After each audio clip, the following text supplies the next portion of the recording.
Alors, on va essayer de parler donc de la paracha de Bechukotai. Comme on a dit la semaine dernière, la paracha de Bechukotai finit le livre de Vaïkra.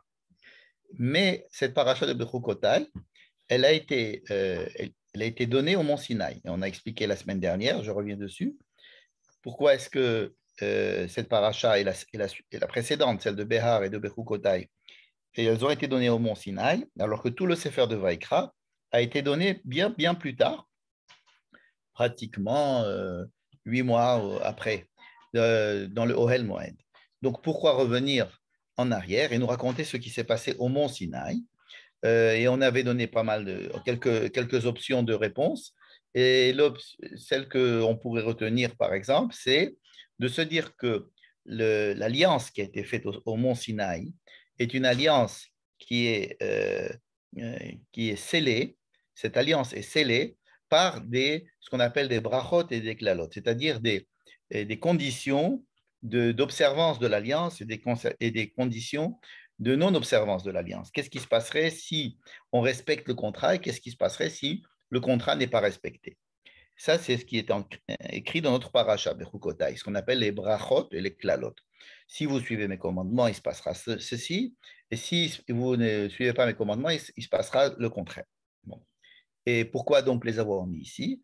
Peut-être pour faire rentrer à l'intérieur de cette alliance tout ce qui a été dit aussi dans le livre de Vaïkra, mais j'avais proposé une autre explication qui ne contredit pas la première, c'est que dans la paracha de Bechukotai, on parle exclusivement du bonheur ou de l'inverse du peuple d'Israël sur sa terre. C'est-à-dire que toute l'alliance qui a été faite au mont Sinaï n'a pour condition d'application, si j'ose dire, en tous les cas, les conditions de non-application et d'application se passent uniquement sur la terre d'Israël. C'est une chose qui n'a pas été très bien expliquée au mont Sinaï. On dit toujours que, étant donné que la loi a été donnée au mont Sinaï et que le mont Sinaï se trouve dans le désert, elle appartient à tout le monde et on peut être religieux, si vous voulez, appliquer la Torah dans n'importe quel endroit du monde, étant donné que la Torah a été donnée au mont Sinaï, donc dans le désert.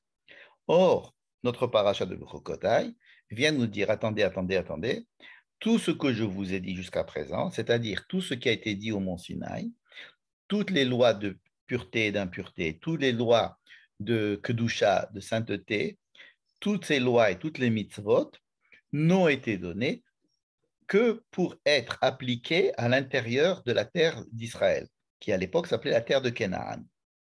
Et ce n'est que dans la terre de Canaan qu'on peut appliquer ces lois de façon entière et donc de recevoir la bénédiction qui n'est pas d'être heureux. La bénédiction, c'est pas si tu fais les lois, tu seras heureux, ou si tu fais les lois, tu auras beaucoup d'argent.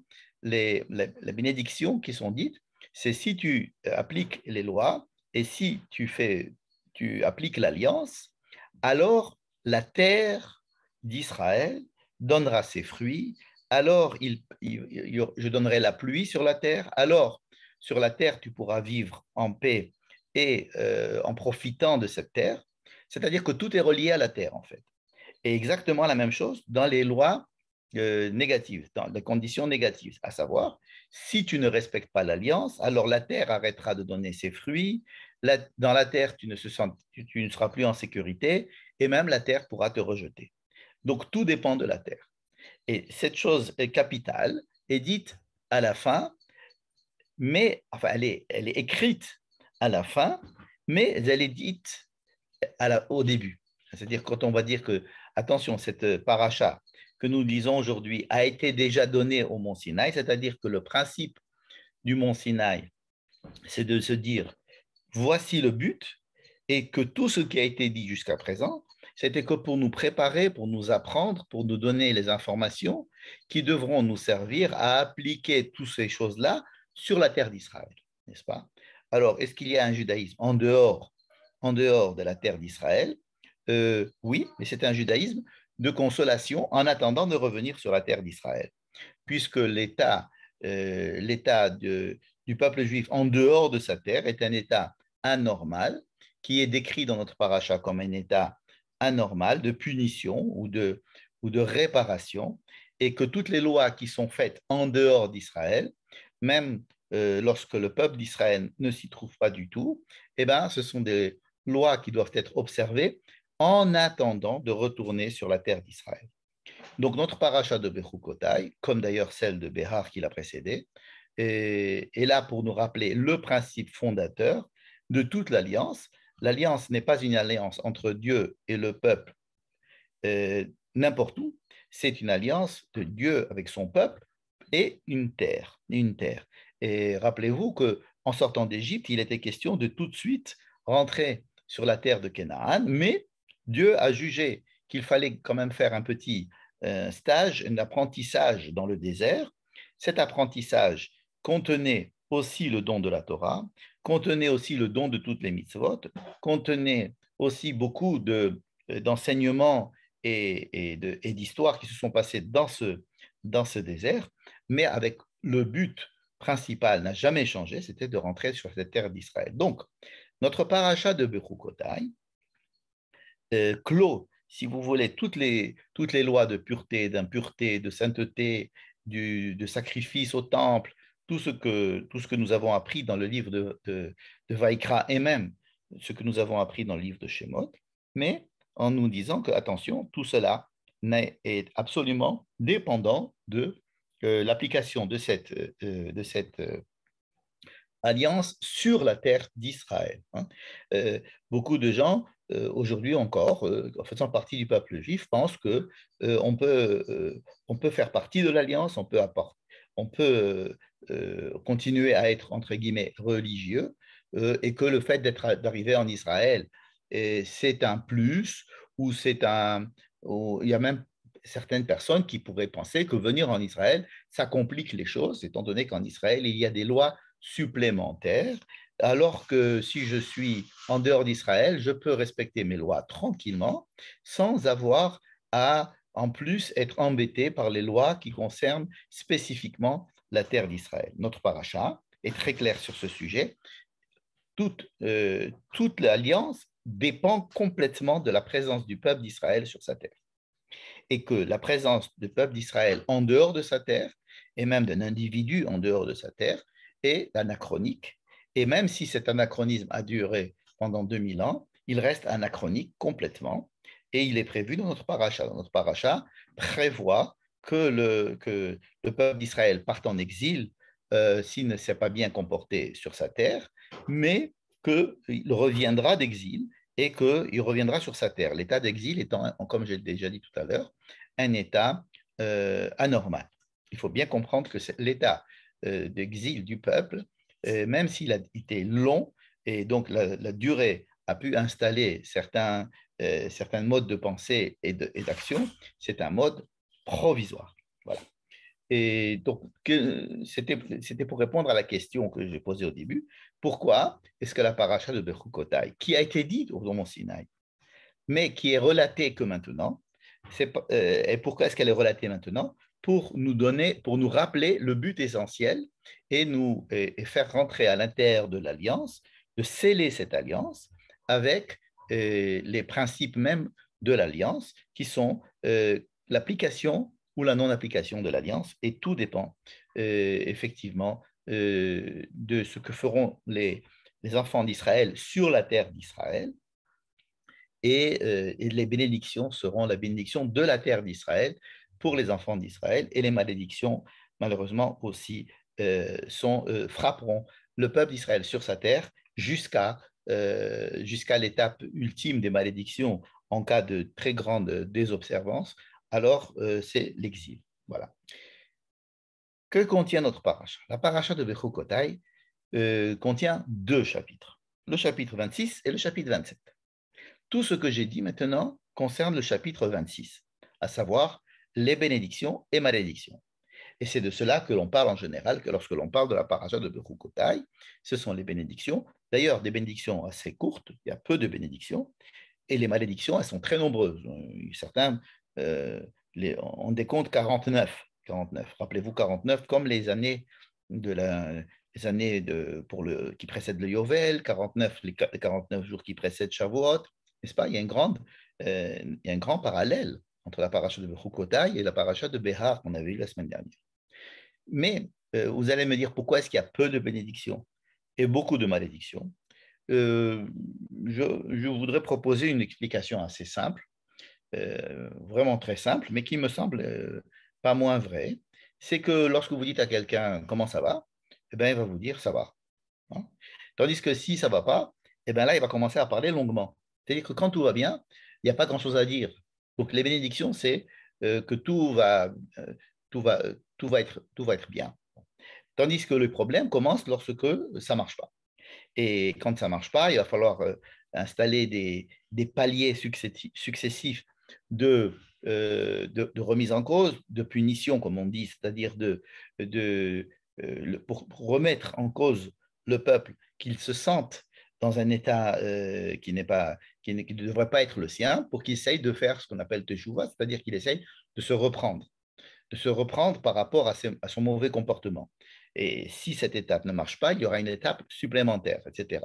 Donc, c'est un processus beaucoup plus long. C'est le processus des réparations, le processus de ce qui ne va pas dans la vie, n'est-ce pas? Et quand ça va, ça va. C'est quand ça ne va pas que ça commence à devenir plus compliqué, des fois plus intéressant, mais beaucoup plus compliqué. C'est pour ça que les clalotes sont plus nombreuses que les brachot. Bien.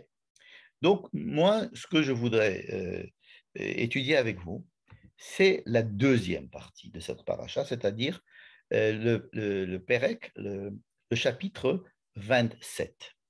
Alors là, c'est vraiment la fin de la fin du Sefer Vaïkra, c'est vraiment la fin. Pourquoi est-ce que je voudrais m'attacher à ce Pérec? Parce que c'est un Pérec qui est extrêmement délaissé par tous ceux qui étudient notre paracha. Et pourquoi il est délaissé? Parce que c'est un chapitre technique. C'est un chapitre technique, comme on va voir, et qui est, comme tous les chapitres très techniques, demande soit de la technicité, soit d'approfondir les lois et de chaque chose. Et alors là, on peut poser des milliards de questions sur la technicité de ces lois, mais très peu de réflexion au cours de l'histoire. Il y a eu très peu de réflexion concernant la philosophie de ce chapitre, c'est-à-dire pourquoi est-ce que ces lois techniques sont là à cette partie-là de la Torah, qu'est-ce qu'elles signifient et qu'est-ce qu'elles pourraient et en quoi la technicité pourrait nous renseigner. Alors, pour l'instant, je parle en l'air puisqu'on ne connaît pas encore ce chapitre 27. Je voudrais bien l'aborder avec vous. Et je m'excuse de la technicité de ce chapitre. Encore une fois, on va essayer de le survoler simplement. Sachez qu'il y a un traité du Talmud entier qui s'appelle Arachim, qui est consacré à ce chapitre. Un Talmud du Talmud qui est assez conséquent et mais qui ne parle pas trop du sens de ces lois, de la philosophie.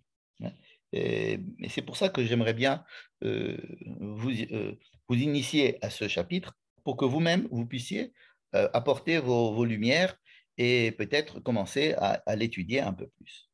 Alors voici ce chapitre, il commence. Alors là, je vous ai marqué le chapitre précédent, les brachot et les klalot. Hein, c'est le chapitre 26, celui qu'on nous n'étudierons pas ce soir. Si vous suivez mes commandements, et alors je donnerai la pluie en son temps, dans la terre donnera euh, sa production et les fruits des arbres seront abondants, etc. Et sinon, donc ça c'est le chapitre 26 qui est assez long. Et comment finit ce chapitre 26? Il finit avec une phrase que je vous ai rapportée ici, qui est une phrase de conclusion.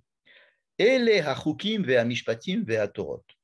Voici les lois, les commandements et les préceptes que Dieu a donnés entre lui et le peuple d'Israël. Donc il s'agit bien de clore une alliance, Behar Sinai. Comme on a dit, cela a été donné déjà au mont Sinaï, même si c'est écrit ici, alors que nous sommes encore bien loin dans le temps et dans l'espace de ce qui s'est passé au mont Sinaï. On est encore dans le désert du Sinaï, mais on n'est pas au mont Sinaï, n'est-ce pas? Donc c'est une phrase qui est El Achukim Amishpatim, c'est une phrase de clôture de toute l'alliance du mont Sinaï. D'accord? Donc, on se demande si notre chapitre que nous allons maintenant aborder a été écrit après, peut-être il a été écrit, il a été dit ou il a été enseigné en dehors de cette alliance du mont Sinaï. Or, ça ne va pas être le cas. Notre chapitre, il va être écrit à la fin de ce chapitre, on va le voir tout à l'heure, que lui aussi a été dans le mont Sinaï, et ça pose déjà une broad question sur notre chapitre. Pourquoi est-ce qu'une phrase de clôture le précède? Hein? C'est comme si on avait un livre, qu'on avait donné l'épilogue, qu'on avait bien expliqué que c'était un épilogue, que c'était fini, que le livre était, on avait scellé quelque chose qui était assez grandiose avec une alliance, et on avait bien scellé l'alliance, et à la fin, on dit, voici, euh, c'était donc les lois que Dieu a données à Moïse, et entre le peuple d'Israël et Dieu au mont Sinaï, entre les mains de Moïse. Bon. Et arrive notre chapitre. Donc, notre chapitre arrive comme si on avait oublié d'en parler, ce qui est rarement le cas, ou alors, imaginez qu'à la fin d'un film, on voit The End, et que tout le monde se lève, il y a le générique, et là, c'est comme si c'était un générique, voici, voilà, et puis, on reprend, le film recommence, et tout le monde doit se rasseoir. Il y a encore autre chose. Qu'est-ce que c'est que cette autre chose-là qui arrive? Et pourquoi il arrive maintenant? Pourquoi il n'est pas dans le film? Pourquoi il est en annexe? Hein. C'est quelque chose d'assez bizarre. Surtout que nous allons avoir le même genre de conclusion à la fin de ce chapitre. Hein. Voilà, donc ça c'est une question assez importante. Les questions que je vais soulever ce soir, je ne vais pas y répondre complètement.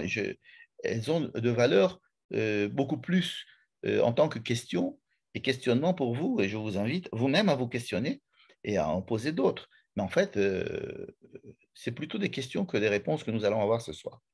Bien qu'on va essayer quand même de parler, de donner des directions de pensée. Bien, alors abordons en fin de compte ce fameux chapitre 27. Voilà, on commence. Vaïdaber Adonai el Moshe les morts. Donc Dieu parle à Moïse. Daber el Bene Israël va Martalem. Va chez les enfants d'Israël et va leur dire. Comme ça commence beaucoup de lois, d'ensemble de lois. Ish ki afli neder. Voilà comment ça commence. Ish ki afli neder. Un homme qui va qui va sortir. Yafli, c'est un mot qu'il faut essayer de comprendre. Le mot pélé, par exemple. Vous connaissez le mot pélé, P, lamed, aleph. C'est comme un miracle. C'est quelque chose qui sort de l'ordinaire. Quelque chose qui n'est pas dans la continuité des choses. Hein. Un homme qui, tout à coup, dirons-nous, va sortir. Hein. Il fait une sortie, hein, en faisant un vœu, neder. Un homme qui, ça lui prend de faire un vœu. Et alors, le mot yafli, par exemple, Onkelos dit va le faire sortir de sa bouche, comme Rachi aussi, il va le faire sortir de sa bouche. Mais moi, je dirais qu'il sort comme du déroulement normal, de la vie normale d'un homme qui va tout à coup faire un vœu. Un vœu. Qu'est-ce que c'est qu'un vœu? Un neder. On va faire un vœu, qu'est-ce qu'il y a? Be'er kecha nefashot l'Adonai. Be'er kecha, c'est un mot très difficile à traduire, surtout qu'il y a il y a un kaf sophite, Be'er kecha. Mais disons que ce kaf-là n'existe pas, et prenons le mot simplement aerer, qui est donc le nom de tout le traité talmudique à ce sujet. Aerer, c'est une valeur, la valeur, aerer. Jusqu'à présent, en hébreu moderne, aerer davar, c'est la valeur d'un objet. Mais ici, il s'agit be'erkecha nefashot, la valeur d'une âme vivante vers Dieu. Donc, si je reprends le début du pasouk, un homme qui voudrait faire vœu, un vœu, ça veut dire presque un don volontaire, hein, qui dit je voudrais donner la valeur d'une âme. Avouez que c'est très surprenant cette histoire. Quelqu'un qui voudrait donner la valeur d'une âme, qui voudrait faire don de la valeur d'une âme vivante. Alors, de qui il s'agit? Ça peut être lui-même, de sa personne. Ça peut être une personne de son entourage. Ça peut être un homme, ça peut être une femme, ça peut être une personne âgée, ça peut être un... Et alors, la Torah va se mettre à donner la valeur d'une âme. Hein. Et elle va traduire cette valeur de l'âme en shekel. Le shekel étant la monnaie israélienne aujourd'hui, mais à l'époque, c'était le shekel, c'était la valeur de la Bible. La valeur de la Bible, c'est une valeur d'argent. Hein. Rappelez-vous quand chacun devait donner un impôt annuel au temple qui était un demi-shekel. Alors là, il y a des shekels. Et on va donner une liste et qui dépend de deux critères uniquement. Si c'est un homme, si c'est une femme, ça c'est le premier critère. Et deuxième critère, c'est l'âge. Et on va donner des valeurs de l'âme. Je ne vais pas rentrer dans des calculs de savoir quel est. Je vous ai fait le tableau ici parce que ça résume les versets qui sont dits plus haut. Donc, il y a ici un tableau. Les femmes, comme vous voyez, ont une valeur inférieure à la valeur des hommes. La valeur la plus importante, c'est entre l'âge de 20 et 60 ans. Je m'excuse pour les gens qui ont plus de 60 ans. Avant un mois, rien ne compte. Il y a pas de, avant un mois, un enfant n'existe pratiquement pas. Rappelez-vous que le Pidyon Abechor se passe après un mois, à cause probablement de la grande mortalité infantile qu'il y avait avant, et qu'au bout d'un mois, simplement, un enfant est viable. C'est pas que c'est pas un être humain, mais il n'est viable qu'après un mois. Bon. Et donc, il y a des shekels. Alors, je vais encore une fois pas du tout m'attarder parce que toutes les explications qui ont été données à propos de ce tableau sont toutes, je m'excuse pour ceux qui ont essayé de l'en donner, ont toutes des faiblesses, disons, des faiblesses. Et ce qui est important, à mon sens ici, c'est que la Torah donne des valeurs. Alors que, comme vous allez voir tout à l'heure, il y a d'autres choses. La Torah ne donne pas des valeurs. Elle laisse la valeur être attribuée par des experts en valeur. Bon, je reviens. On ne va pas être aspiré par ce tableau. Je reviens à notre première partie de ce chapitre. Un homme veut donner la valeur d'une personne à qui? À Dieu, l'Adonai. Bon. Qu'est-ce que ça peut vouloir dire? Alors, encore une fois, il ne s'agit pas de la valeur d'une personne, mais la valeur de l'âme de la personne. Nefesh, l'âme, c'est le côté vivant de la personne. Alors, sachez que dans la loi, il y a deux manières il y a deux mots. Il y a ce qu'on appelle le erer et il y a le neder. Le erer, c'est la valeur qui se trouve dans ce tableau. Le neder, par exemple, si je dis je veux donner un cadeau en argent, de l'argent au temple de la valeur de ce monsieur que je veux, mais pas la valeur de son âme, mais de la valeur marchande de ce monsieur. Alors, il y a des valeurs marchandes des gens. Hein. Euh, quelle est cette valeur? C'est la valeur par exemple, en esclavage. Que quelqu'un qui veut être vendu en tant qu'esclave, combien est-ce qu'il veut? Il vaut.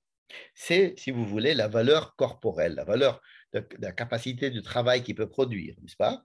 Et alors, il y a des barèmes à chaque époque, dans chaque endroit, de la valeur d'une personne. Combien elle peut travailler, combien elle est intelligente, combien elle est handicapée, si la personne a une force surhumaine. Et donc, il peut y avoir une valeur corporelle de la personne. C'est ce qu'on appelle un deme, c'est-à-dire la valeur en argent d'une personne. Alors que là, le RR, c'est la valeur de l'âme. Et la valeur de l'âme, contrairement à la valeur corporelle, est définie par ce tableau, par la Torah elle-même. La valeur corporelle est définie par le marché, si j'ose dire. Ça ne résout pas le problème de savoir qu'est-ce qui peut passer par la tête de quelqu'un qui veut faire un vœu et donner de l'argent. Bon, si tu veux donner de l'argent, donne de l'argent. Merci beaucoup. Tu veux faire un don, hein? Ok, merci. On a besoin d'argent au Beth Amikdash pour faire fonctionner le Beth Amikdash, le temple. Merci beaucoup pour ton argent. Mais là, il ne s'agit pas de donner simplement de l'argent. Ici, il s'agit de donner spécifiquement la valeur d'une personne. Je vais revenir à ça tout à l'heure, parce que c'est trop important pour que... et je voudrais d'abord qu'on voit d'abord la suite et revenir à ça. C'est ce que j'ai appelé ici le irkh, excusez-moi, irkh Adam, c'est-à-dire la valeur de l'âme d'une personne, n'est-ce pas? Bon. On va continuer dans notre chapitre. Et im behema. Ah, on nous dit maintenant, il ne veut pas donner la valeur d'une personne, et il veut donner un animal. Alors cette fois-ci, il ne donne pas la valeur d'animal, mais il veut donner un animal. Mais il y a deux sortes d'animaux. Il y a un animal pur et un animal impur. S'il veut donner un animal pur qu'on peut donner en sacrifice au temple, ben dans ce cas-là, il va prendre l'animal, il va l'amener au temple, il va la donner en cadeau au temple, et puis cet animal va être utilisé pour être ce qu'on appelle un sacrifice, un korban. Hein. Et loya khalifenu veloya miroto tov beraora. S'il a dit, c'est ce mouton-là que je voudrais donner au temple, ce mouton-là viendra. On ne peut pas prendre un autre mouton, un meilleur ou non, il faut que ce soit ce mouton. À partir du moment où il a dit, je donne ce mouton au Beth Amikdash, eh ben, il ne peut pas le remplacer par un autre mouton. Et si par hasard il dirait, bon écoutez, c'est vrai, bon, mais j'étais un petit peu trop généreux hier, en fait je vais amener ce mouton-là, il m'a l'air un peu plus faible. Alors dans ce cas-là, il dit, non, mais tu ne peux pas le changer, c'est-à-dire que maintenant les deux, tu en as fait deux maintenant qui sont consacrés, on va utiliser ce mot, consacrés au temple. Troisièmement, s'il s'agit d'un animal que l'on ne peut pas amener au temple, c'est-à-dire qu'il ne peut pas être sacrifié au temple. Par exemple, un cheval, n'est-ce pas? Un cheval ne peut pas être sacrifié. Ça s'appelle un animal impur. Un cheval est un animal impur. On n'a rien contre les chevaux, au contraire, mais il ne peut pas être sacrifié au temple. On prend ce cheval, on l'amène chez le Kohen. Alors, il faut savoir que les Kohen, c'était des experts qui voyaient ce qu'on appelle en hébreu aujourd'hui un shamaï, c'est-à-dire quelqu'un qui essaye de quantifier la valeur des choses, des animaux, des personnes, des maisons, quantifier la valeur d'un terrain, comme on va voir tout à l'heure. Et donc le Kohen va dire, tiens, ce cheval vaut tant. Et alors, c'est tout. Ce cheval maintenant, il est ce qu'on appelle mukdash, il est kadosh, il a une sainteté puisqu'il est censé aller au temple. Donc, il va aller au temple, mais qu'est-ce que vous voulez qu'au temple on fasse d'un cheval? Donc, ce qu'on va faire, c'est qu'on va le remettre en vente, ce cheval, de la valeur que le Kohen a décrétée. Ce cheval vaut tant de 20 shekels. OK, alors quelqu'un qui pourra venir acheter ce cheval à 20 shekels, et les 20 shekels, eux, seront donnés au temple, parce qu'ils ont plus besoin d'argent que de chevaux. D'accord? Et par contre, si la personne elle-même qui a donné son cheval, elle veut récupérer son cheval, elle dit, j'ai été bête, je veux racheter mon cheval. Alors, elle ne peut pas donner 20 shekels, il faut qu'elle donne un quart de plus, c'est-à-dire qu'il faut qu'elle rajoute encore 5 shekels de plus, et qu'elle ajoute, et que ce soit 25 shekels. Si n'importe qui vient acheter ce cheval, il devra payer 20 shekels. Mais la personne elle-même qui a donné le cheval, si elle se révise et qu'elle dise non, non, j'ai mal fait de vouloir donner ce cheval, en fait, je le veux, c'est mon cheval, je le veux. OK, alors tu vas payer plus cher que quelqu'un d'autre, tu vas payer 25 shekels pour récupérer ton cheval, et ces 25 shekels seront donnés dans la caisse du Beth Amikdash pour les frais du Beth Amikdash. Pourquoi est-ce qu'il doit payer plus cher? Ce qu'on appelle Hamishito, il faut rajouter Hamishito, il faut rajouter un cinquième. Oui, mais ce n'est pas un cinquième au-dessus, c'est un cinquième dedans. C'est-à-dire qu'il faut que quand on ait toute la somme, ce qui a été rajouté est un cinquième. Ce qui revient à dire on rajoute le quart de la somme. C'est-à-dire si c'était 20 shekels, je vais rajouter 5 shekels. Et ces 5 shekels-là, effectivement, 5 shekels sur 25 shekels, c'est le cinquième. Mais ces 5 shekels sur 20 shekels, c'est le quart. Donc à chaque fois que vous allez voir dans la paracha, il faut rajouter un cinquième. En fait, il faut rajouter le quart. Il faut rajouter un cinquième, mais dans la somme totale, ce sera un cinquième. Dans la somme première, c'est un quart, peu importe. Et on voit que déjà ici, c'est pas très bien vu ce qu'il a fait, le monsieur, quand il a donné son cheval. Parce qu'on va lui taxer. Le type, il est venu, il a dit, je donne mon cheval. OK, très bien, tu donnes ton cheval, voilà, tu as donné ton cheval. OK, ton cheval, c'est, en fait, il est mis à prix à 20 shekels, Ah non, non, mais je le reveux. Ah, tu le reveux toi, tu dois payer 25 shekels. Si quelqu'un d'autre que toi veut l'acheter, ce sera 20 shekels. Donc on le taxe, il est mis en difficulté par rapport à quelqu'un d'autre. Parce qu'on se dit, attends, qu'est-ce que tu n'es pas venu stam comme ça, on n'est pas en train de jouer là, tu es en train de dire des choses qu'on ne peut absolument pas annuler une phrase comme ça, je voudrais donner la valeur de ce cheval au temple. Quand on a dit une chose comme ça, eh ben, il faut payer même plus cher que la valeur du cheval, un cinquième. C'est pas. Donc, ce n'est pas très bien vu cette histoire. Pas très bien vu. En tous les cas, la personne qui a fait ça, on commence un petit peu à sentir qu'elle a un problème. Pourquoi est-ce qu'elle fait ce genre de choses? Qu'est-ce qui peut venir dans la tête d'une personne de dire je vais donner la valeur d'une personne, hein, ou je vais donner la valeur d'un animal? Donc, ce n'est pas tout à fait un don qui est là. Il y a quelque chose derrière cette volonté de faire un don. Alors, et ça peut aussi se passer sur une maison. Quelqu'un peut dire, voilà, j'ai une maison et je la donne, je la sanctifie, je la donne au Beth Amikdash. Qu'est-ce qu'on va faire de cette maison au Beth Amikdash? Eh bien, on va être obligé de la vendre parce qu'au Beth Amikdash, on n'a pas besoin de maison, on a besoin d'argent. Donc, le Kohen va venir exactement comme pour l'animal, il va dire, voilà, cette maison coûte tant. Et si quelqu'un veut l'acheter, voilà, il n'a qu'à l'acheter, l'argent viendra au Beth Amikdash. Mais si la personne elle-même reveut sa maison, elle doit payer l'argent qui a été déjà donné, qui a été décrété selon la valeur du Kohen, et il doit rajouter, encore une fois, un cinquième. Pareil pour un terrain. Alors, pour les terrains, comme on a vu la semaine dernière, les terrains, ça ne se vend pas. Qu'est-ce qu'on vend dans le terrain? On ne vend que les récoltes du terrain. Pourquoi? Parce qu'un terrain n'appartient qu'à la famille à qui ce terrain appartenait depuis Josué. Et donc, tous les terrains au Yovel devraient revenir à leur propriétaire gratuitement. Donc, si j'achète un terrain, en fait, je sais que quand arrivera le jubilé, de toutes les façons, le terrain gratuitement reviendra à son propriétaire. Donc, qu'est-ce que j'ai acheté pendant ce temps-là? J'ai acheté les récoltes, la possibilité de faire fructifier le terrain pendant 20 ans, 30 ans, et c'est ces 20 ans ou 30 ans de récolte que je dois vendre. Donc, c'est la valeur de ces... Et là, la Torah nous donne une somme, n'est-ce pas? Hamishim shekel pour une certaine, disons, un dunam, hein, de récolte. Donc, vous voyez une personne peut dire, je donne la valeur d'un argent, d'une maison, je donne la maison, je donne ce terrain, je donne cet animal, ou je donne une personne, ou je me donne moi-même. Il peut se donner soi-même. De plus en plus bizarre, vous en conviendrez. Alors maintenant, il y a des petites lois qui sont des conséquences de ce que l'on vient de dire. Par exemple, quelqu'un qui dirait, ah, j'ai un fils Bechor, ou j'ai un Bechor d'animal. Vous savez que les Bechor d'animal, le premier-né d'un animal, est automatiquement donné au temple. Ce n'est pas un don, ça c'est quelque chose d'obligatoire.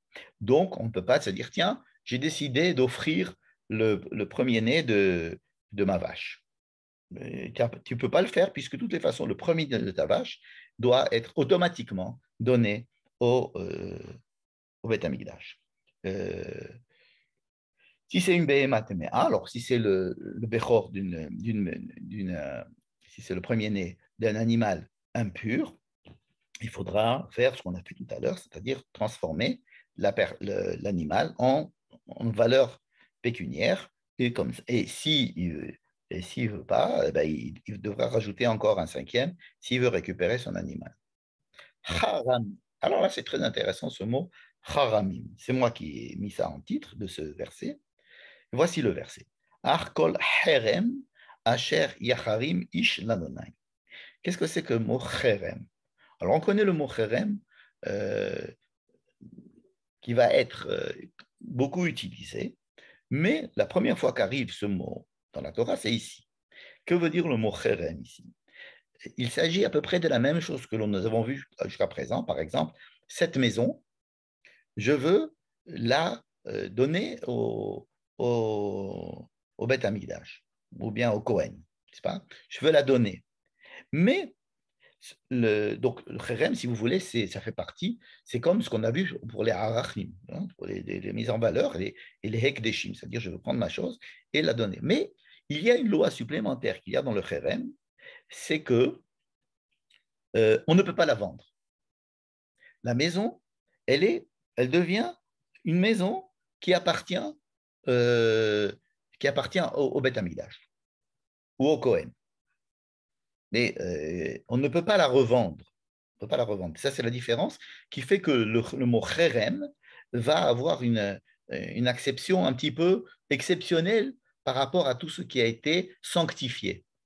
Vous voyez, donc le cherem, ce n'est pas du tout, pour l'instant, l'acception qu'on donne aujourd'hui. Quelqu'un qui est mis en cherem, c'est quelqu'un qui est mis au banc de la société. Par exemple, Spinoza a été mis au banc de la société juive de l'époque.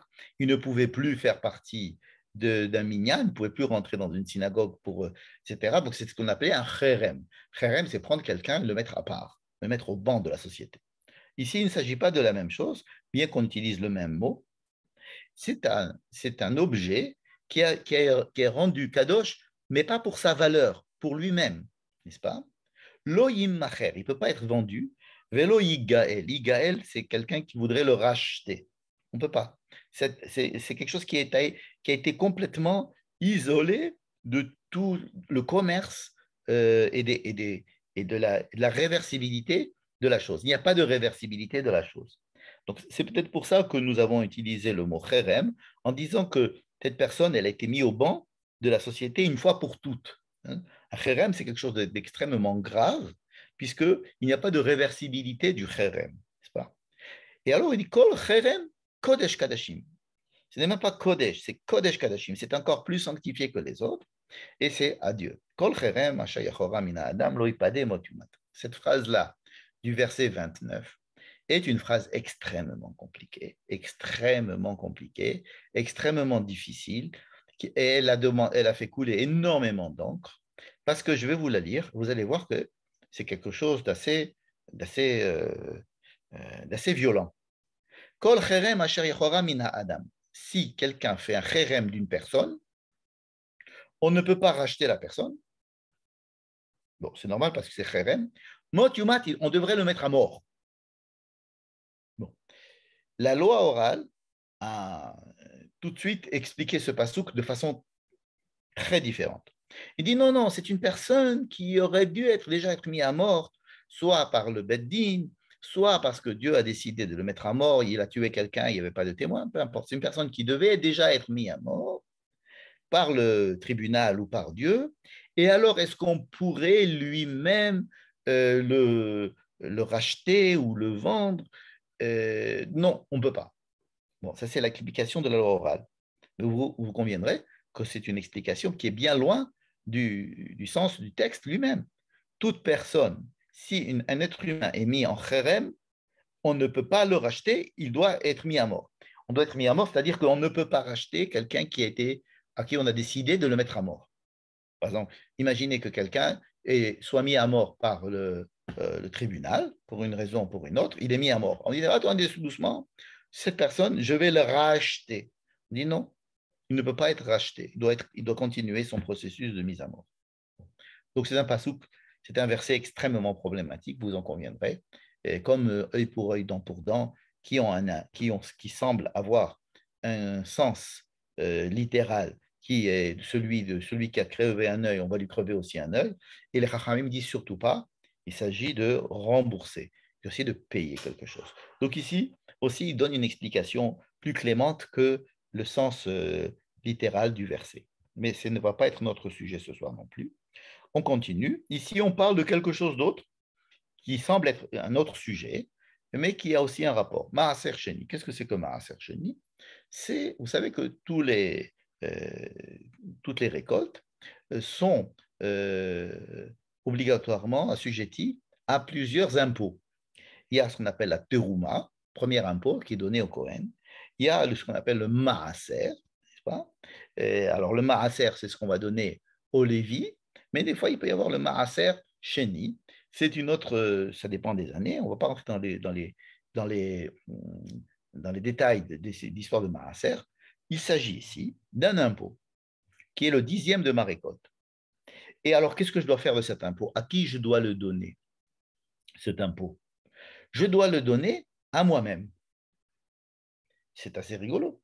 Mais attention, il faut une condition, il faut que tu viennes à Jérusalem faire profiter l'économie de Jérusalem en mangeant ce maaser. C'est-à-dire que si, par exemple, j'ai 10% de ma récolte, c'est une tonne de pommes, bon, eh ben, tu vas prendre cette tonne de pommes et tu vas venir, toi, la manger à Jérusalem. Ben, imaginez quelqu'un qui va manger une tonne de pommes.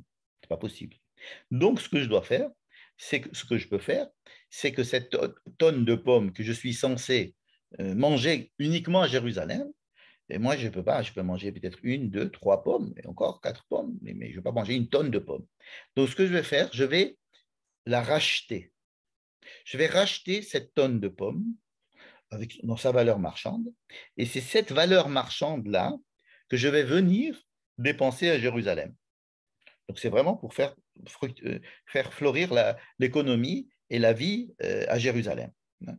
Et cette somme d'argent, alors vous allez me dire c'est un autre sujet, mais c'est quand même quelque chose qui est en rapport, c'est encore un objet qui a une certaine sainteté, puisque la sainteté de cette tonne de pommes, c'est qu'elle doit être mangée à Jérusalem et pas ailleurs, et par moi.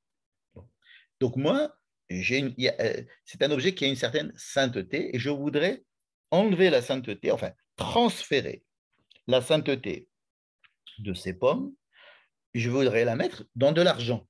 Parce que l'argent, ça va me permettre ensuite de pouvoir commercer. Et ça, je le peux tout à fait en venant à Jérusalem. Je pourrais distribuer de l'argent, je pourrais acheter des choses, je pourrais faire marcher l'économie, etc. Et donc, c'est un transfert de sainteté d'un objet sur de l'argent. Et donc, il faudra que à chaque fois qu'il y a un transfert de sainteté, pour moi, il faut que je rajoute un cinquième de la valeur de ces pommes. Et donc, non seulement je vais venir avec le prix d'une tonne de pommes, mais en plus un cinquième supplémentaire. Et tout cet argent aura une certaine sainteté. C'est un transfert de sainteté entre un objet et de l'argent. Ensuite, cet argent va soit être donné au Beth Amikdash, soit pour le Maaser Sheni, par exemple, il doit être consommé à Jérusalem tout simplement. Maaser Behema, un dixième de chaque animal né dans l'année, doit être donné au Beth Amikdash. OK? OK? Maintenant, ce dixième-là, c'est quelque chose qui est, comme on a vu tout à l'heure pour le Bechor, c'est quelque chose qui va directement au Beth Amikdash. Je ne peux pas faire des transferts de sainteté à ce sujet. Le dixième, un dixième des animaux nés dans l'année doit être consacré, et donc on ne peut pas le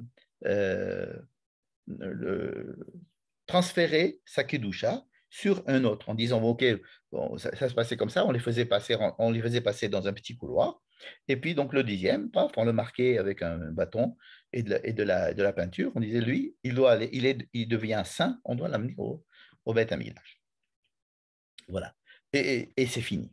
On va revenir sur ces lois, évidemment, mais c'était pour survoler d'abord ce chapitre.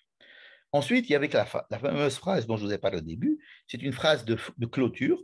Ele mitzvot asher tiva Adonai et Moshe. Voici les lois que Dieu a ordonnées à Moïse pour les enfants d'Israël au mont Sinaï. Ah, donc ce chapitre a lui aussi été donné au mont Sinaï. Ce n'est pas un chapitre qui est une annexe. Hein. C'est un chapitre qui aurait dû faire partie soit il aurait dû être écrit dans le livre de Shemot, lorsqu'on était encore au mont Sinaï avec la paracha de Mishpatim, il aurait pu être écrit après, il aurait pu être écrit, par exemple, après la paracha de Behar, avant, en tous les cas, la conclusion des brachot et des klalot que nous avons vus tout à l'heure. Donc, c'est une phrase qui nous oblige à réfléchir à ce chapitre sur la place de ce chapitre. Pourquoi est-ce qu'elle est ici mise comme s'il était en annexe à la fin du livre de Vaïkra? Et ces lois assez bizarres qui sont là, on ne comprend pas pourquoi elles le sont ici. D'abord, qu'est-ce qu'elles viennent faire et qu'est-ce qu'elles viennent nous apprendre? Et tout ce qu'on a vu tout de suite, c'est la technicité de ces lois. Et encore, la technicité, vraiment très, très succincte. Il y a énormément de lois et de sous-lois dans tous ces sujets. Moi, je voudrais simplement poser la question de savoir de quoi s'agit-il? De quoi s'agit-il? Bon, on a déjà vu un petit peu qu'il s'agissait du transfert de sainteté. Bon.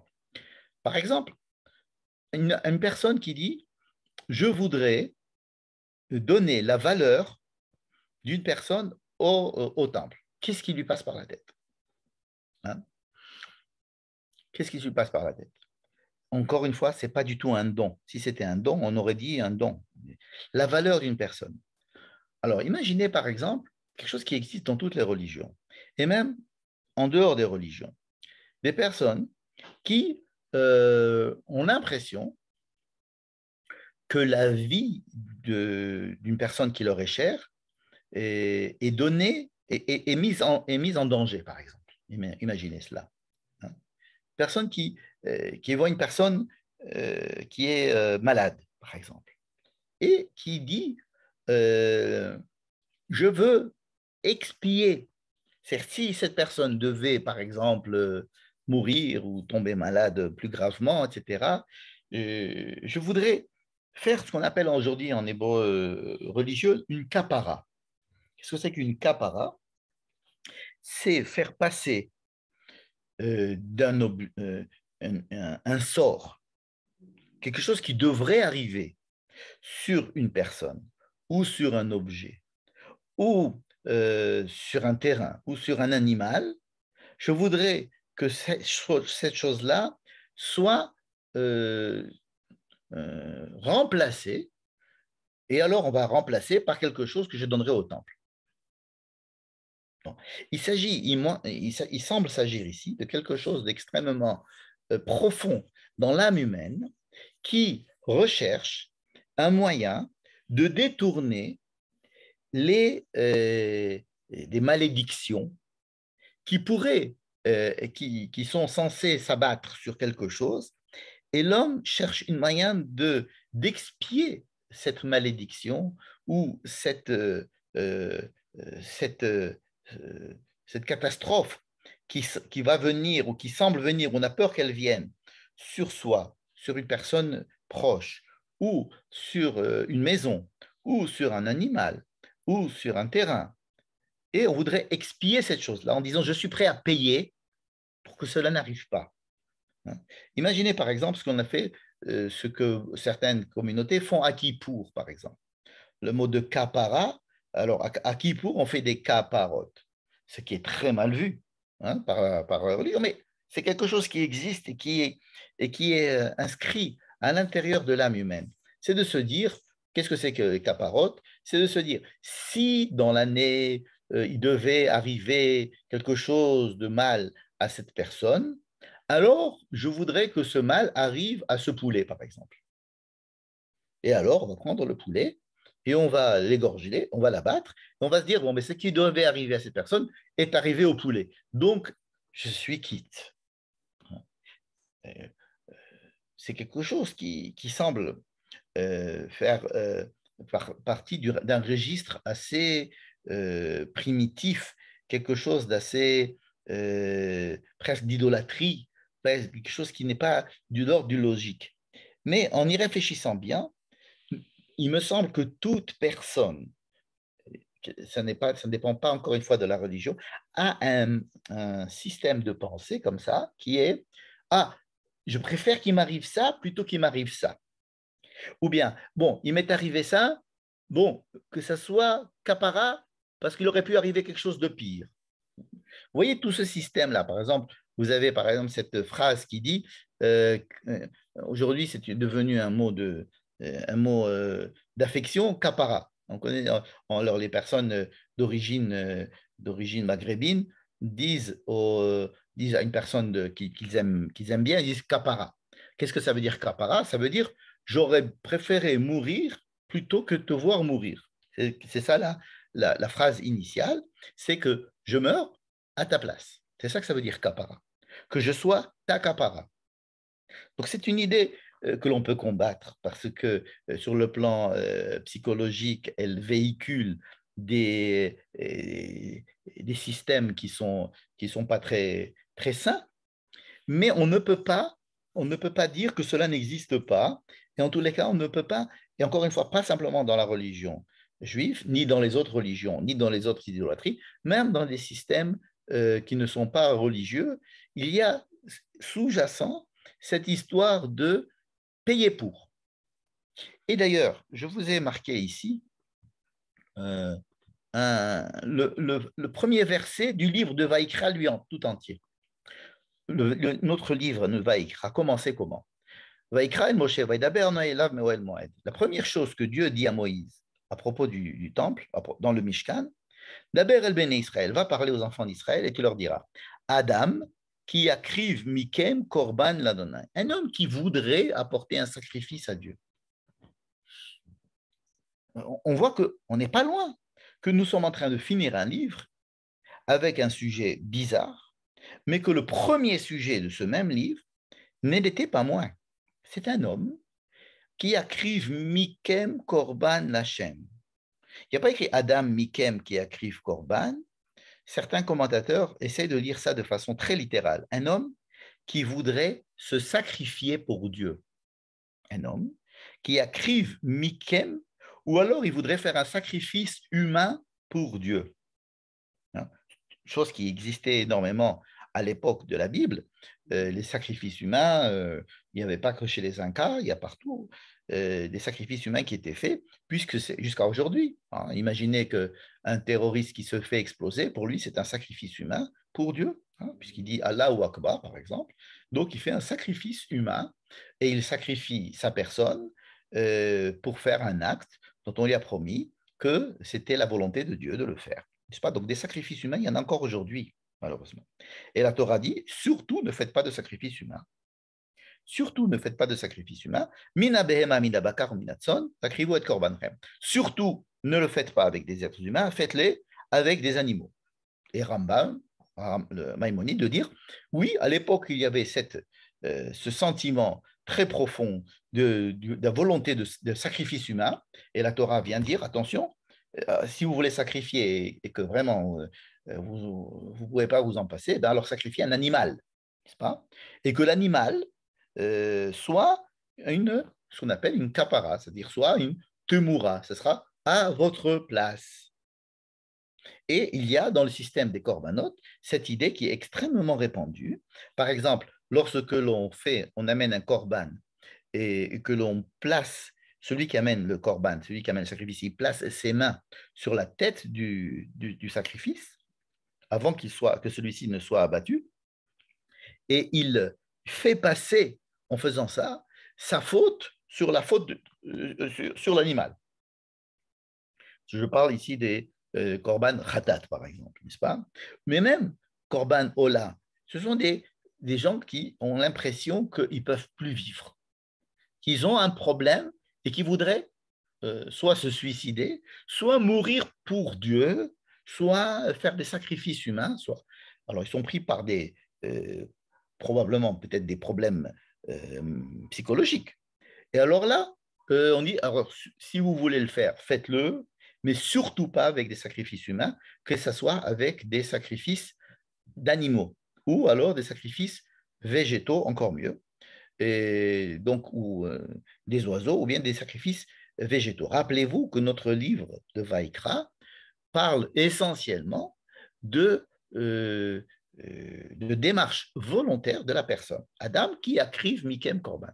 Et regardez le premier mot, le premier verset de notre fameux chapitre, dont nous cherchons encore la signification.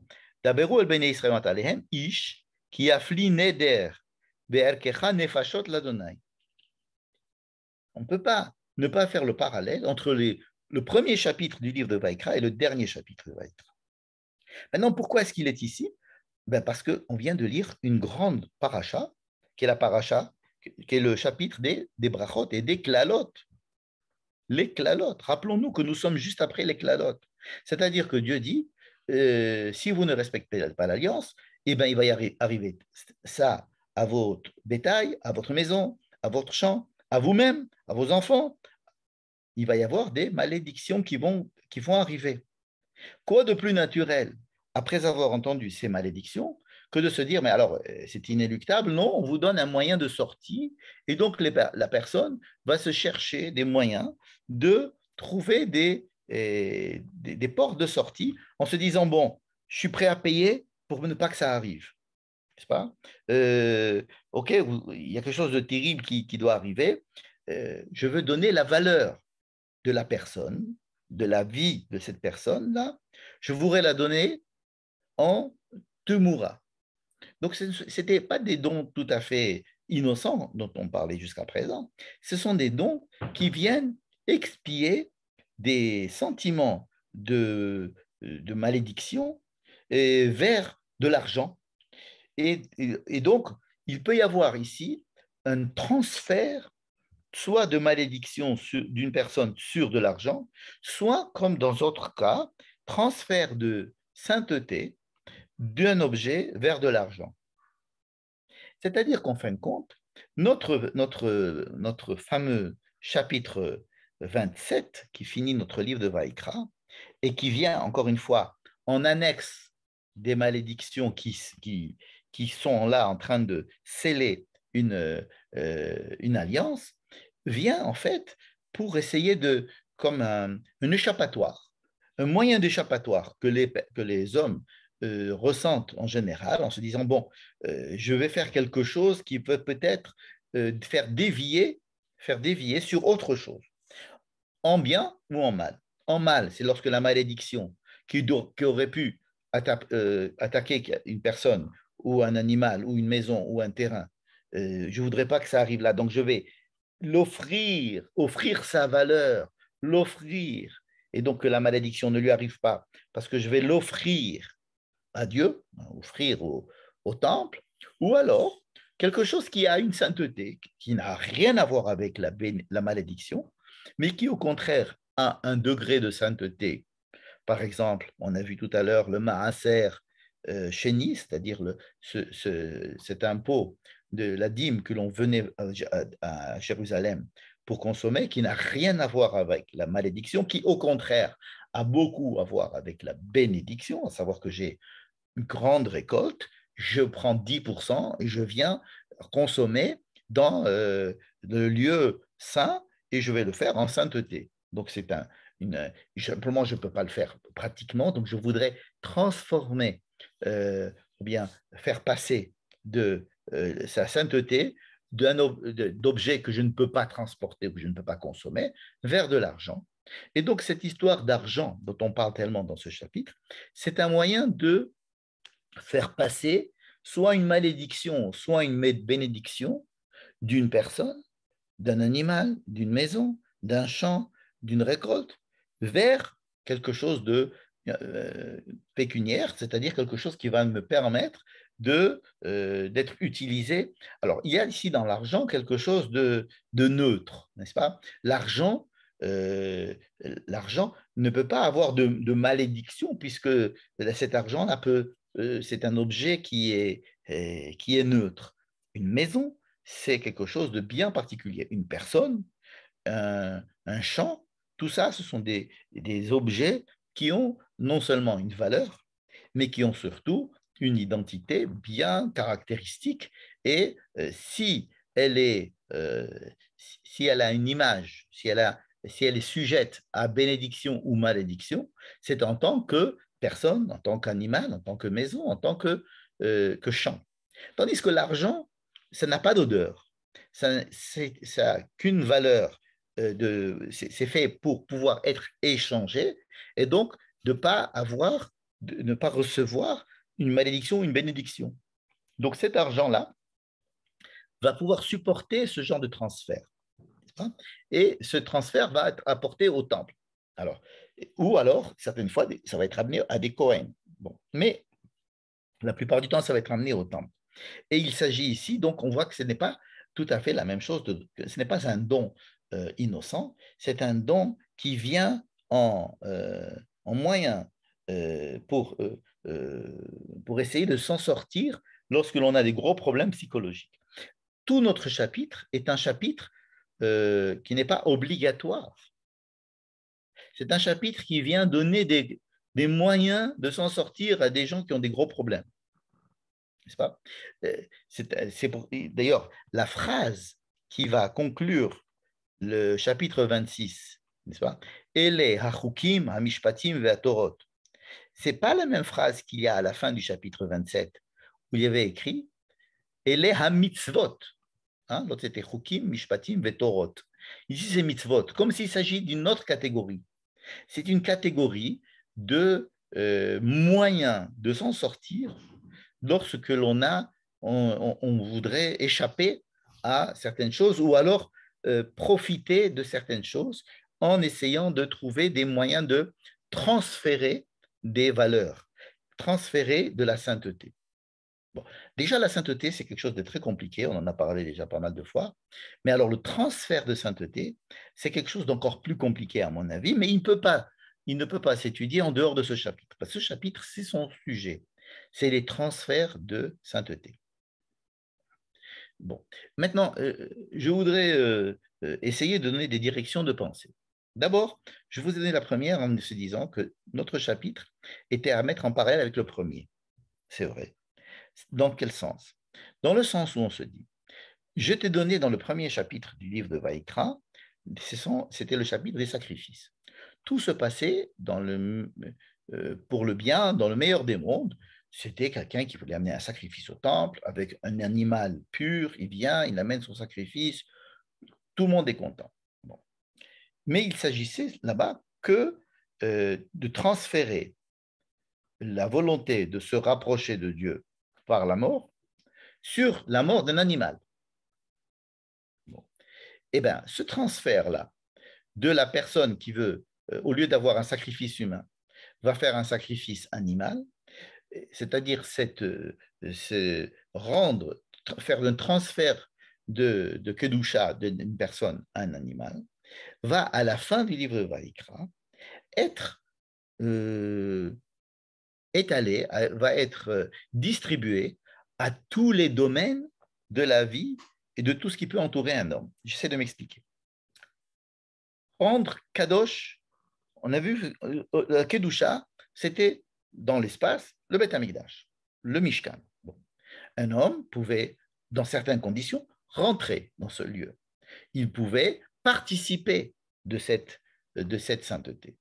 On a vu aussi qu'il y avait une sainteté du temps.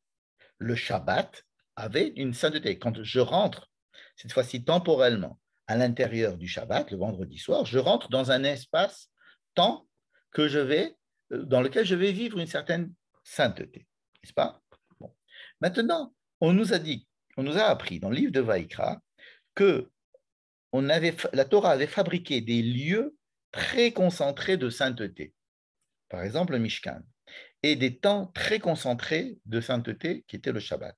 Et on nous a appris à diffuser cette idée en dehors du Mishkan pour rendre une sainteté, par exemple, sur toute une terre entière, un pays entier, n'est-ce pas?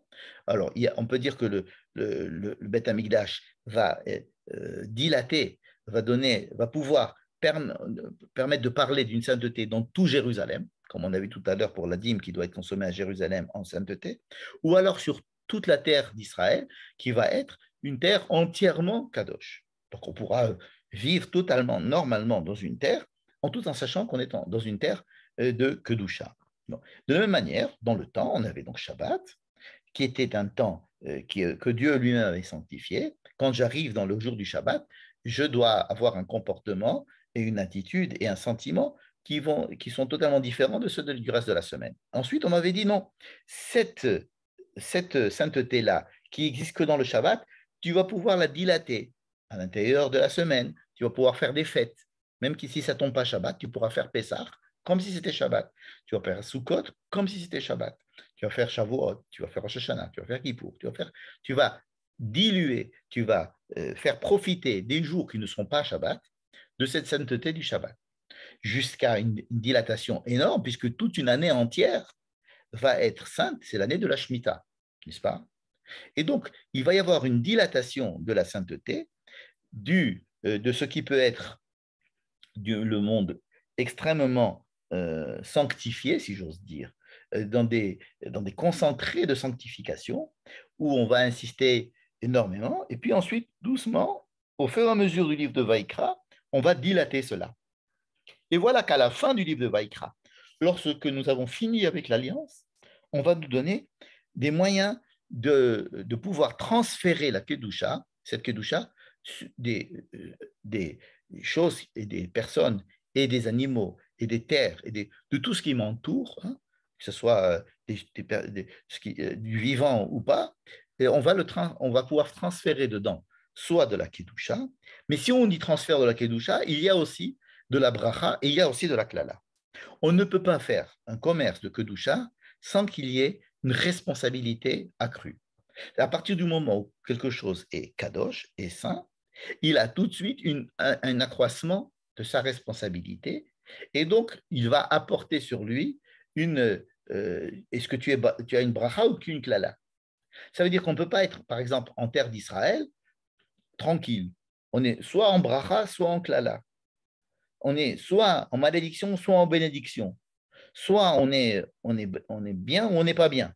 C'est-à-dire on est propulsé, comme par exemple un homme politique ne peut pas avoir une activité en dehors de son travail qui soit la même que n'importe quel autre, puisque on va pouvoir tout de suite l'accuser d'avoir dit ça, d'avoir fait ça, d'être entré dans tel endroit, d'avoir rencontré telle personne.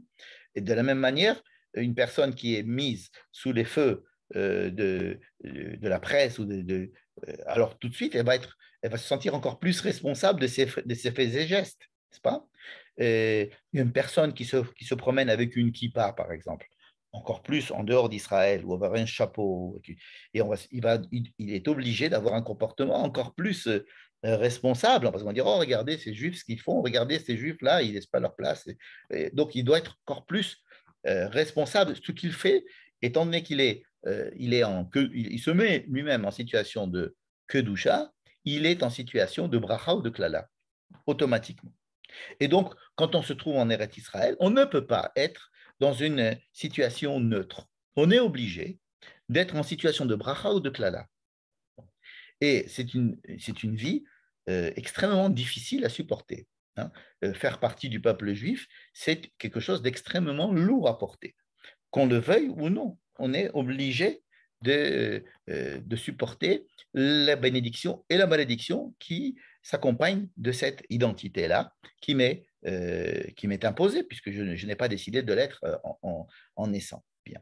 Et donc, c'est justement après qu'on ait fini l'alliance entre Bracha et Klala, qu'on me donne, comme dit le Me'ashiloach, un exose, c'est-à-dire un tuyau d'échappement, en se disant, attendez, les choses ne sont pas si figées que cela, on peut faire des transferts, notamment des transferts de Kedusha entre les êtres humains, avec les animaux, sur de l'argent, c'est-à-dire que les choses peuvent être, on peut prendre la valeur d'une chose et la transférer, ce qui va permettre un petit peu de respiration pour l'homme. Le Me'ashiloach, que nous avons étudié longuement il y a plusieurs années, le Me'ashiloach dit heureusement que l'on nous a donné cette paracha de Harachim après les Klalot, parce qu'autrement ça aurait été trop étouffant d'être juif. Comme si la paracha de Harachim, comme on l'a vu, elle est compliquée, bizarre, mais qu'est-ce qu'il y a derrière? Il y a des possibilités de transfert. Alors, pas des transferts de responsabilité, ça non, mais des transferts de malédiction ou de bénédiction. Et donc, à mon avis, avec cet outil-là, de se dire que on finit le livre de Vaïkra avec une annexe, quelque chose qui vient à la fin, qui va répondre en nous donnant des moyens d'essayer d'échapper ou de canaliser la bracha et la klala. Rappelons-nous qu'il n'y a pas que les klalot, il n'y a pas les malédictions, il y a aussi les bénédictions, n'est-ce pas, qui doivent être, dont on parle des transferts en argent, des bénédictions. Maaser Sheni, le Bechor, tout ça, ce sont des bénédictions. Mais aussi des klalot, à savoir, j'ai peur qu'il arrive quelque chose de mal, ou bien je vois qu'il arrive quelque chose de mal à une personne proche ou à un animal, alors je veux essayer de le soustraire en donnant sa valeur, etc. Des moyens de faire des transferts de bénédiction ou de malédiction. Et deuxièmement, de voir que nous avons évolué par rapport au premier verset donc, de notre livre de Vaïkra, qui lui parlait d'un homme et d'un animal, d'un homme qui va pouvoir être transféré, qui va vouloir amener un animal à sa place, disons les choses comme elles sont, il va vouloir qu'on tue un animal à sa place, n'est-ce pas? C'est une manière pour lui de se rapprocher de Dieu, mais allez savoir ce que ça veut dire en détail.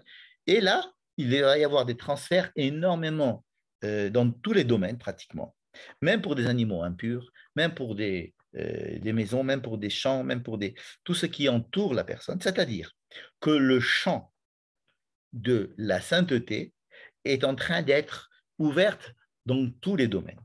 C'est-à-dire que s'il y a une expansion du domaine de la sainteté qui est étudiée dans le livre de Vaïkra, dans tous les domaines, c'est-à-dire que ça va donner à la personne la possibilité de pouvoir jouer, jongler, euh, se frotter avec le domaine de la sainteté dans tous les domaines de sa vie, n'est-ce pas? Si à chaque fois je peux transformer quelque chose en argent que je vais donner au temple, c'est parce que c'est pas pour l'argent que je donne au temple, c'est pour faire participer cet objet, cette personne, cet animal, cette maison, de la faire participer à la vie du temple, n'est-ce pas?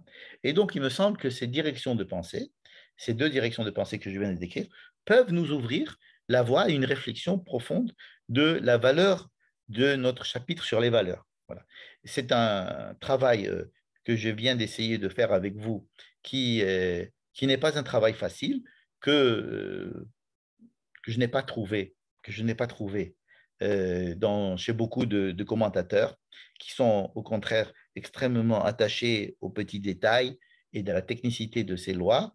Mais je vous invite, si vous avez donc l'occasion de lire la paracha, de vous attacher plutôt au deuxième chapitre et pas au premier chapitre, c'est-à-dire le chapitre 27, et d'essayer de le relire et d'essayer de comprendre quelle est la différence entre un RR, un neder, un cherem, une hagdasha, tous ces mots-là qui sont dits dans la paracha. Et je vous rappelle les différences. RR, c'est la valeur la valeur de l'âme.